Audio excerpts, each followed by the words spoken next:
கிறிஸ்துவில் பிரியமானவர்களே, ஆண்டவராகிய இயேசு கிறிஸ்துவின் நாமத்தில் உங்களை வாழ்த்துகிறேன்.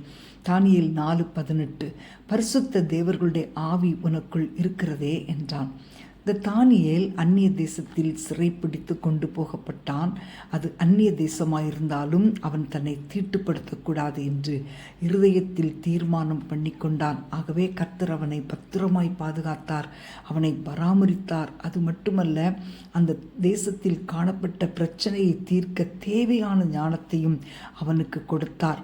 நேபுகாத்நேச்சார் தன் கண்ட சொப்பனத்தை அவனுக்கு சொல்லும்போது, அந்த அர்த்தத்தை அவன் எடுத்து சொல்லும் பொழுது, அந்த நேபுகாத்நேச்சார் பரிசுத்த தேவர்களின் ஆவி உனக்குள் இருக்கிறதே என்று சொல்லக்கூடிய அளவுக்கு ஒரு அற்புதமான சாட்சியை பெற்றவனாயிருந்தான்.